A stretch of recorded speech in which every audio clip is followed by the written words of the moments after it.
संपूर्ण हिंदी व्याकरण की इस क्लास में आप सभी को बहुत बहुत स्वागत है। फ्रेंड्स, हम विकारी शब्द देख रहे थे। विकारी शब्द के 3 भेद हम देख चुके हैं। कौन कौन से? संज्ञा, सर्वनाम और क्रिया।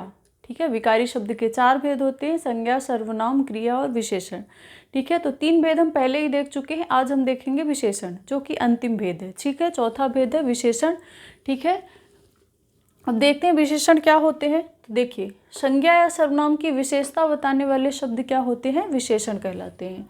ठीक है, ये किसकी विशेषता बताते हैं? संज्ञा या सर्वनाम की, दोनों की ही बताते हैं। ठीक है, ये शब्द कैसे होते हैं? देखिए, जैसे लाल, पीला, अच्छा, लंबा, चौड़ा, थोड़ा, बहुत, दो, चार।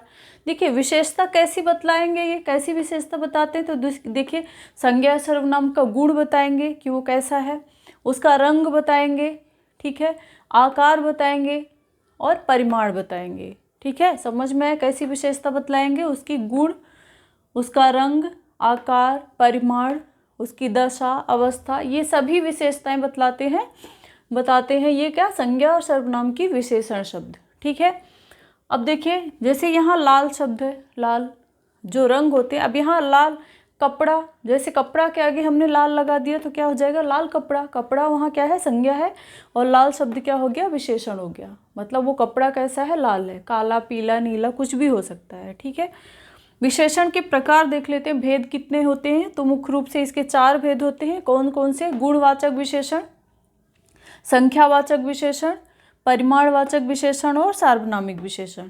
ठीक है, पहला कौन सा होता है? गुणवाचक विशेषण, फिर संख्यावाचक विशेषण, परिमाणवाचक विशेषण और सार्वनामिक विशेषण।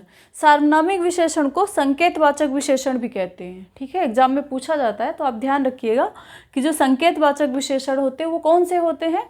तो सार्वनामिक विशेषण ही संकेतवाचक विशेषण कहलाते हैं। ठीक है, अब देखिए, इनको एक एक करके हम देख लेते हैं कि ये क्या होते हैं, कैसे आप इनको पहचानेंगे। तो देखिए, गुणवाचक विशेषण को हम सबसे पहले देखते हैं। गुणवाचक विशेषण, जब आप चारों को पढ़ लेंगे तो आपको अंतर करना आ जाएगा। ठीक है, तो आप परेशान नहीं होना, एक एक करके हम पहले देख लेते हैं। गुणवाचक विशेषण देखिए, ये संज्ञा सर्वनाम के क्या बताएंगे? गुण बताएंगे, दशा, अवस्था, आकार, स्वाद, रंग, सब कुछ बताएंगे। अब देखिए, गुण में क्या बता सकते हैं? गुण वाले शब्द क्या हो जाएंगे? अच्छा, बुरा, उसका गुण हो गया ना व्यक्ति का। फिर दशा, बीमार, स्वास्थ्य, दशा हो गई उसकी। अवस्था, बूढ़ा, जवान, युवा। ऐसे शब्द क्या है? ये आपसे पूछा नहीं जाएगा, ये समझने के लिए है। अवस्था। फिर आकार में कैसे शब्द आएंगे? लंबा, चौड़ा, मोटा, पतला, सभी शब्द इसमें आ जाएंगे आकार में। स्वाद में कैसे शब्द आएंगे? खट्टा, मीठा। फिर रंग भी आ जाएगा इसमें। रंग में कैसे? लाल, पीला, नीला, काला, सभी रंग आ जाएंगे। ठीक है, अब ये सभी शब्द किसके सामने लग जाएंगे? संज्ञा या सर्वनाम के पहले अगर लग जाएंगे तो क्या हो जाएंगे? जैसे अच्छा, बुरा, तो अच्छा क्या हो जाएगा? अगर व्यक्ति के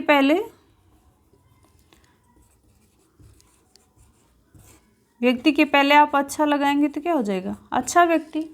अगर बुरा लगाएंगे तो क्या हो जाएगा? बुरा व्यक्ति। इसी तरह बीमार, अगर लड़का के सामने अगर लगा देंगे तो क्या हो जाएगा? बीमार लड़का या स्वस्थ लड़का।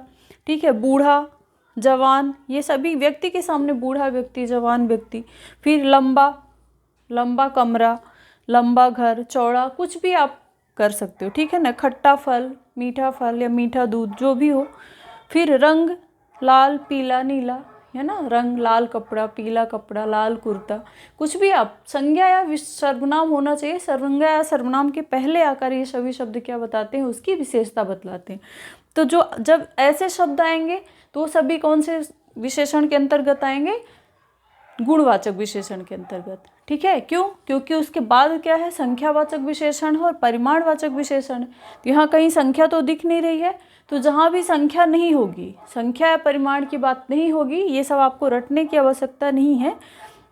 जहाँ भी संख्यावाचक या परिमाणवाचक शब्द नहीं होंगे वो सभी किस में आ जाएंगे, गुणवाचक विशेषण में आ जाएंगे। ठीक है, तो आपको परेशान होने की ज़रूरत नहीं है कि आप इतना कैसे याद रखेंगे।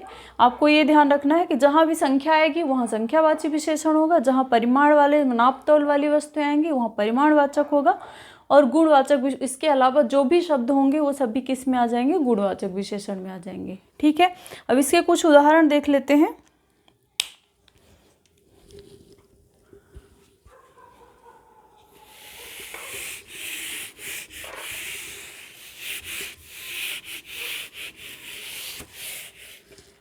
गुणवाचक के उदाहरण देख लेते हैं। ठीक है, गुणवाचक विशेषण के, जैसे हमने एक शब्द लिया हुआ है अच्छा लड़का है। ठीक है, यहाँ लड़का क्या है, संज्ञा है। लड़का शब्द क्या है, संज्ञा है, और पहले आ गया क्या, अच्छा शब्द, तो अच्छा इसकी विशेषता बतला रहा है, तो ये क्या हो जाएगा, अच्छा शब्द विशेषण हो जाएगा। ठीक है, अब देखिए इसमें भी क्या होता है, एक विशेषण दो प्रकार की होती हैं। अब ये विधेयवाचक और एक होता है विधेयवाचक और एक होता है विशेषण विशेष।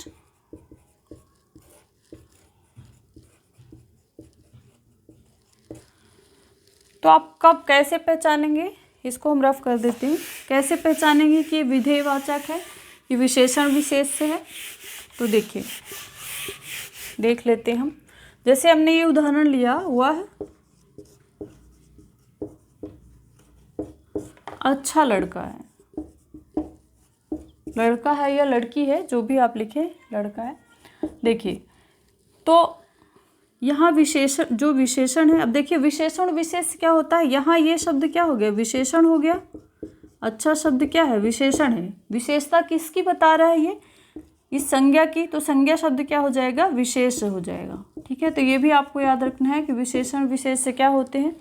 तो विशेषण शब्द जिसकी विशेषता बताता है वही शब्द क्या होता है, विशेष होता है। मतलब विशेष में कौन से दो शब्द आएंगे, या तो संज्ञा आएंगे या तो सर्वनाम आएंगे, क्योंकि विशेषण दो ही शब्दों की विशेषता बताता है, संज्ञा की या सर्वनाम की। ठीक है, तो लड़का शब्द यहाँ क्या हो जाएगा, विशेष हो जाएगा। अब देखिए कभी कभी यहाँ जो विशेषण है वो विशेषण शब्द किसके, विशेष के पहले आया है। ठीक है, विशेषण क्या है, विशेष के पहले आया है। ठीक है, अच्छा शब्द क्या है, लड़का के पहले आया है, तो विशेषण क्या है, यहाँ पे विशेष के पहले आया। तो जब भी विशेषण विशेष के पहले आएगा तो वहाँ क्या हो जाएगा, विशेषण विशेष। ये उदाहरण किसका है, विशेषण विशेष का।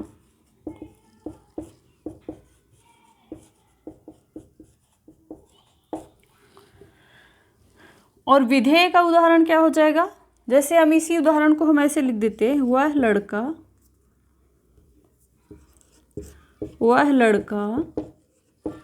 अच्छा है। ये भी वाक्य अपने आप में सही है, ये वाक्य क्या है, अपने आप में सही है। तो देखिए यहाँ विशेष पहले आ रहा है, विशेष शब्द यहाँ क्या आ रहा है, पहले आ रहा है, किसके, विशेषण बाद में आ रहा है। तो यहाँ ये कैसा हो जाएगा, ये क्या हो गया, विशेषण हो गया हमारा।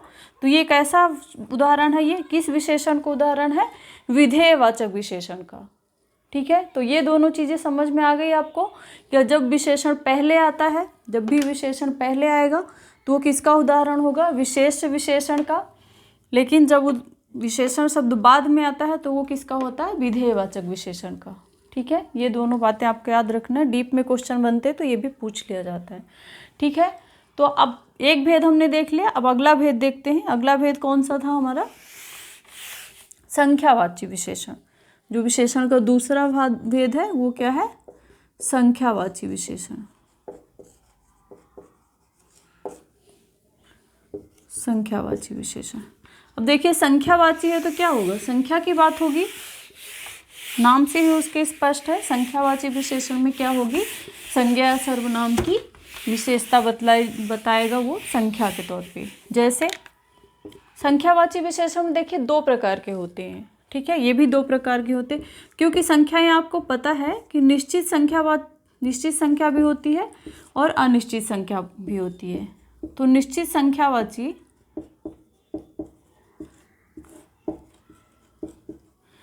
संख्यावाची विशेषण जो होगा उसमें कौन से शब्द आएंगे? निश्चित संख्यावाची विशेषण में ऐसे शब्द आएंगे जो निश्चित संख्या का बोध कराएंगे। ठीक है, तो जैसे कौन से शब्द हो जाएंगे? जैसे 4, कोई भी संख्या ले लीजिए, 5, आधा, पौना, पहला, दूसरा, तिहाई, चौथाई, ऐसे सभी शब्द क्या होंगे? ये एक निश्चित संख्या है। ठीक है, अगर तिहाई बोल रहा है मतलब किसी संख्या का वो तीसरा भाग, तीसरा हिस्सा बोल रहा है, तो ये सभी क्या है? निश्चित संख्या है। तो ये जैसे हम अब इसका उदाहरण, ये सभी संख्याएं किस में आएंगे? निश्चित संख्यावाची विशेषण में आएंगी। ठीक है, एक उदाहरण देख लेते हैं। देखिए, चलिए कक्षा में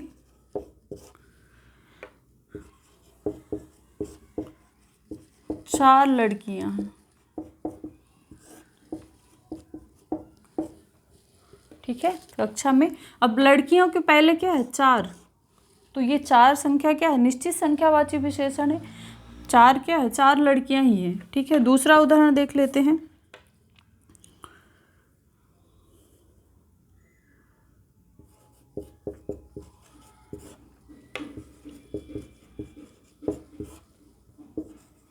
पांच बच्चे खेल रहे हैं।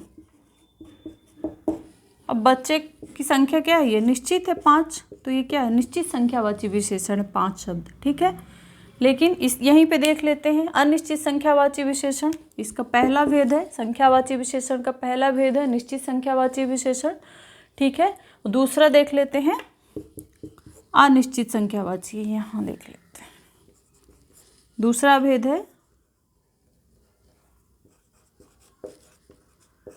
अनिश्चित संख्यावाची विशेषण।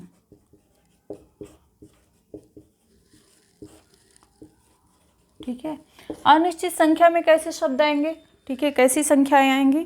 तो देखिए, कुछ, थोड़े, बहुत, कम, ज़्यादा, ये सभी शब्द आएंगे जो कि अनिश्चित हैं। जैसे यहाँ पे हमने क्या लिखा था? कक्षा में 4 लड़कियां पढ़ रही हैं। अगर यहाँ हम कर देते हैं कि कक्षा में, इसका उदाहरण देख लेते हैं, कक्षा में कुछ लड़कियां पढ़ रही हैं, कुछ लड़कियां हैं।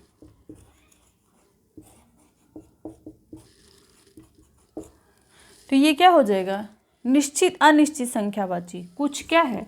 मतलब लड़कियां पढ़ तो रही लेकिन निश्चित संख्या नहीं पता हमको कि कितनी पढ़ रही हैं। ठीक है, तो ये क्या हो जाएगा? अनिश्चित संख्यावाची। तो इतना समझ में आ गया संख्यावाची कैसे पहचानेंगे। अब देखिए, इसमें गिनती वाले शब्द आएंगे, जिनको हम गिन सकते हैं वही आएंगे। अगर नाप तोल वाले आ जाएंगे तो फिर वो परिमाण में चले जाएंगे। ये चीज़ आपको ध्यान रखनी है। ठीक है, अब तीसरा भेद देख लेते हैं।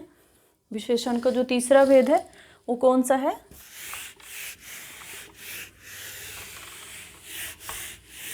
परिमाणवाची विशेषण। ठीक है, तीसरा भेद कौन सा है विशेषण? परिमाणवाचक विशेषण। चलिए उसको भी देखते हैं। तीसरा भेद कौन सा है? परिमाणवाचक विशेषण।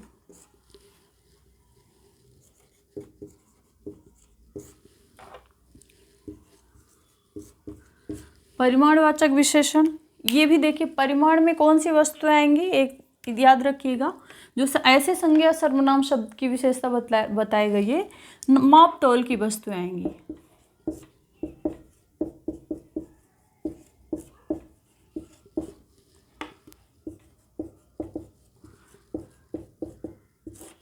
इसमें माप तौल की ही वस्तुएं आएंगी, लेकिन वो वस्तुएं होंगी क्या? संज्ञा ही होंगी, संज्ञा सर्वनाम ही होंगे। ठीक है, तो इसके भी 2 भेद हम कर लेते हैं। कौन कौन से? निश्चित परिमाणवाचक, परिमाणवाचक के भी 2 भेद होते हैं, निश्चित परिमाणवाचक और अनिश्चित परिमाणवाचक। निश्चित परिमाणवाचक में कैसे शब्द आएंगे? चलिए देखते हैं। देखिए, वही निश्चित संख्याएं आएंगी, ठीक है। लेकिन वस्तुएं कौन सी होंगी? नाप तौल की। संख्या क्या होगी? निश्चित होगी, लेकिन वस्तुएं जो होंगी, वस्तु वो क्या होंगी? नाप तौल की होंगी। जैसे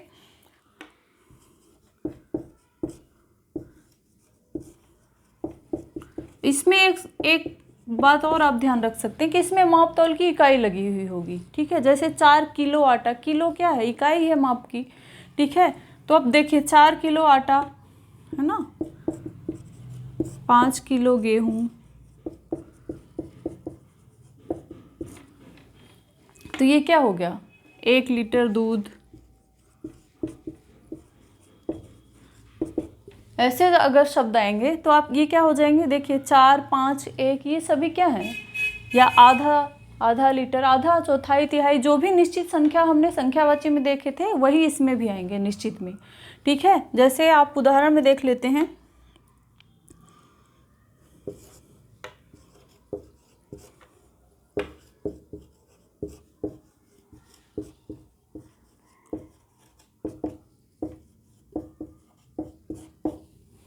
वह 1 लीटर दूध लाया, ठीक है। तो यहाँ 1 लीटर क्या है? दूध।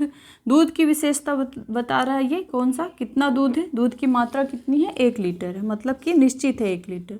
तो निश्चित परिमाणवाचक विशेषण हो गया, ठीक है। दूसरा देख लेते हैं,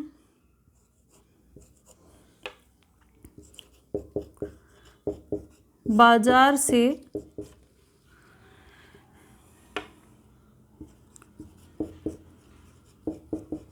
आधा किलो सेब लाना। अब देखिए यहाँ आधा किलो किसकी विशेषता बता रही है? इसकी, सेब की। तो ये आधा किलो शब्द क्या हो गया? एक आधा किलो एक निश्चित संख्या है, निश्चित परिमाण को बता रहा है, लेकिन क्या है? किलो, माप तौल की इकाई लगी हुई है।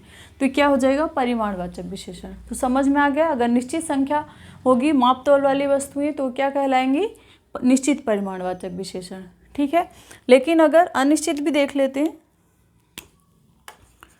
अनिश्चित परिमाणवाचक, दूसरा जो इसका भेद है, परिमाणवाचक का पहला भेद क्या है? निश्चित परिमाणवाचक। दूसरा क्या है? अनिश्चित परिमाणवाचक।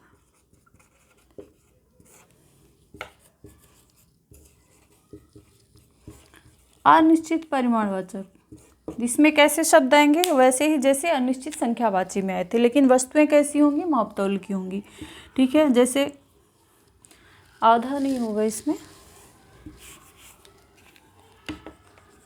कुछ, थोड़ा, बहुत, कम, ज़्यादा, जरा सा, थोड़ा सा। जरा सा शब्द बोलते हैं ना आप, तो वो भी किस में आएगा? इसी में आएगा, ठीक है, क्योंकि वो अनिश्चित है, ठीक है।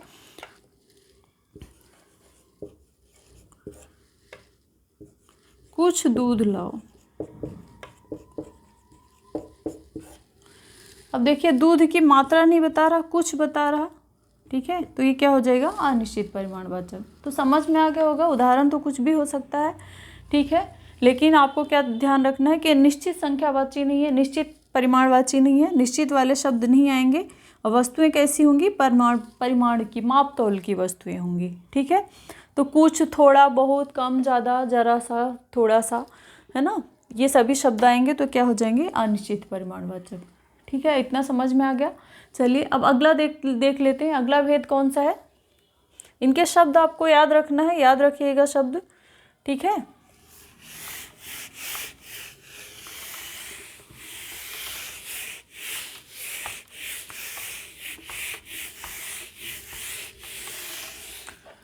अगला भेद कौन सा है? सार्वनामिक विशेषण, ठीक है, जिसको और क्या कहते हैं? जो चौथा भेद है सर्वनाम विशेषण का, क्या है? सार्वनामिक विशेषण।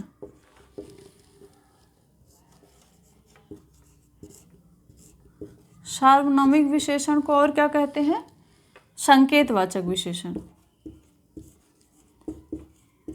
ठीक है, याद रखिएगा, ये भी एग्जाम में पूछा जाता है कि संकेतवाचक विशेषण किसको कहते हैं? तो सार्वनामिक विशेषण को ही कहते हैं संकेतवाचक विशेषण, ठीक है। अब ये क्या होते हैं ये देख लेते हैं, ठीक है, क्योंकि सर्वनाम शब्द आ रहा है, सार्वनामिक विशेषण। तो देखिए संज्ञा या सर्वनाम। सर्वनाम नहीं होगा, ठीक है। संज्ञा के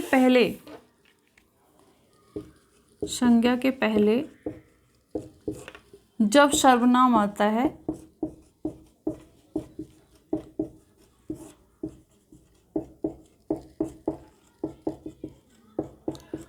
जब संज्ञा के ठीक पहले सर्वनाम आता है तो क्या कहलाता है? सार्वनामिक विशेषण कहलाता है, ठीक है।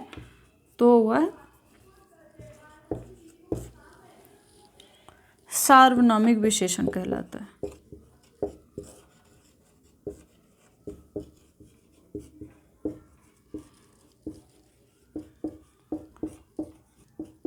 संज्ञा के ठीक पहले अगर सर्वनाम आ जाएगा तो क्या बन जाएगा? सर्वनाम ना होकर वो क्या रहेगा?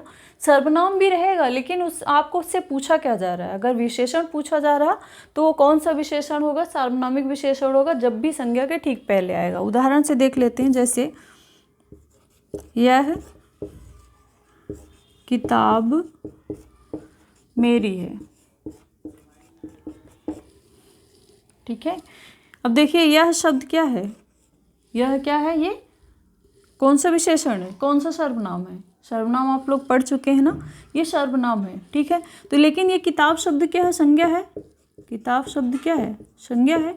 संज्ञा के ठीक पहले क्या सर्वनाम आ रहा? तो ये यहाँ अगर अंडरलाइन करके आपसे पूछता है कि यहाँ यह शब्द क्या है, फिर आपको 4 ऑप्शन देगा, संज्ञा है, सर्वनाम है, विशेषण है, या फिर विशेषण के कुछ भेद दे देगा। तो आपको क्या बताना है कि ये सार्वनामिक विशेषण है, ठीक है। अगर सार्वनामिक विशेषण नहीं पूछता तो सर्वनाम तो हुआ है ही, ठीक है, क्योंकि हमने संकेतवाचक सर्वनाम में ये पढ़ा था, ठीक है। हमने निश्चयवाचक सर्वनाम में यह पढ़ा था, यह हुआ जो कि दूरी का बोध कराते हैं। तो यह एक क्या निश्चयवाचक सर्वनाम था वहाँ, लेकिन जब भी ये संज्ञा के पहले आ जाता है तो ये क्या कहलाता है? सिर्फ या नहीं, कोई भी सर्वनाम अगर संज्ञा के पहले आ जाएगा तो क्या बन जाता है? सार्वनामिक विशेषण बन जाता है, ठीक है। जैसे दूसरा उदाहरण भी देख लेते हैं, वह घर मेरा है। देखिए 2 सर्वनाम है यहाँ। अब ये मेरा भी है, ये मेरा क्या है? ये तो सर्वनाम ही रहेगा, लेकिन ये क्योंकि घर के पहले आ रहा है, घर के तुरंत पहले ये सर्वनाम आ रहा, तो ये क्या हो जाएगा? सार्वनामिक विशेषण हो जाएगा, ठीक है।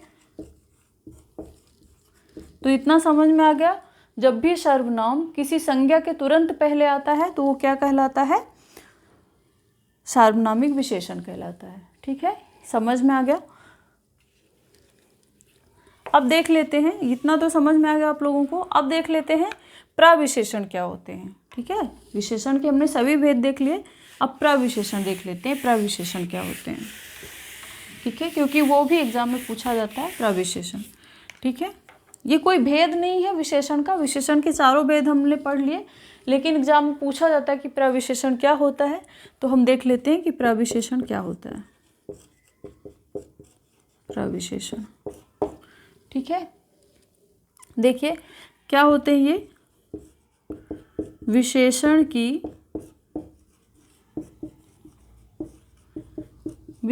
की विशेषता बताने वाले शब्द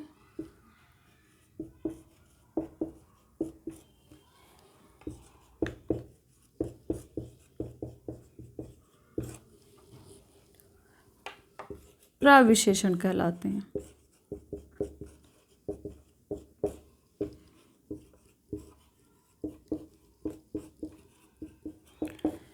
विशेषण किसकी विशेषता बताते हैं? संज्ञा सर्वनाम की बताते हैं, लेकिन अगर विशेषण की भी कोई विशेषता बताए तो वो क्या कहलाएगा? प्रविशेषण कहलाएगा।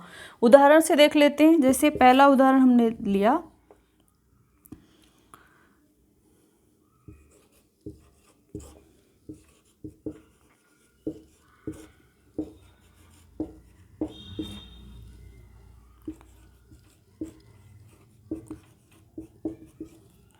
क्या लिया हमने पहला उदाहरण? यह बहुत मीठा दूध है, ठीक है।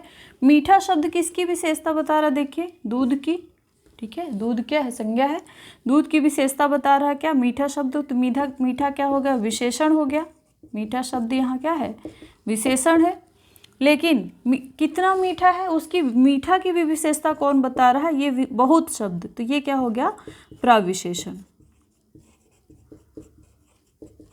ठीक है, तो जो विशेषण की भी विशेषता बताए वो क्या कहलाता है, प्रविशेषण। एक और उदाहरण देख लेते हैं।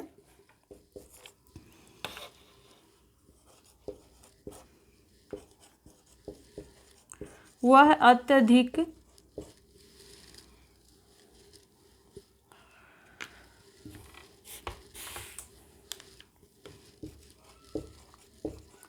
कमजोर पेड़ है। देखिए पेड़ क्या है, संज्ञा, यहाँ ये क्या हो जाएगा, ये पेड़ शब्द विशेष हो जाएगा, क्योंकि संज्ञा ही क्या होती है, विशेष होती है। तो ये पेड़ क्या है, विशेष है। इसकी विशेषता क्या बता रहा है, ये कैसा है, वो कमजोर है। अब ये कौन सा विशेषण होगा, गुणवाचक विशेषण होगा। क्यों, क्योंकि यहाँ संख्या तो है नहीं, परिमाण तो है नहीं, तो जहाँ संख्या भी नहीं होगी, परिमाण भी नहीं होगा, वहाँ कौन सा विशेषण होगा, गुणवाचक विशेषण होगा। ठीक है, इतना समझ में आ गया। अब इस कमजोर की भी विशेषता कौन बतला रहा है, कौन बता रहा है, ये अत्यधिक शब्द। तो ये अत्यधिक, ये तो हो गया विशेषण शब्द, लेकिन ये क्या हो गया, प्रविशेषण। तो प्रविशेषण क्या होते हैं, जो विशेषण की भी विशेषता बताते हैं। ठीक है, ऐसे शब्द जो विशेषण की भी विशेषता बताते हैं वो क्या कहलाते हैं, प्रविशेषण कहलाते हैं। ठीक है, तो विशेषण के हमने सभी भेद देख लिए। कौन कौन से 4 भेद होते हैं, गुणवाचक, संख्यावाचक, परिमाणवाचक और सार्वनामिक विशेषण। ठीक है, विशेषण के 4 भेद होते हैं, गुणवाचक विशेषण, संख्यावाची विशेषण, परिमाणवाची विशेषण और सार्वनामिक विशेषण। सार्वनामिक विशेषण को संकेतवाचक विशेषण भी कहते हैं, ये भी हमने देखा। अब आपको क्या करना है, इनके क्वेश्चन लगाने हैं, इनके प्रश्नों की आप प्रैक्टिस करिए, तो आपसे क्वेश्चन आपके गलत नहीं होंगे अगर आपने अच्छे से पढ़ा है। और आपको वीडियो कैसा लगा, अगर आपको वीडियो अच्छा लगे तो लाइक और शेयर ज़रूर करिए। मिलते हैं अगली क्लास में। Thank you.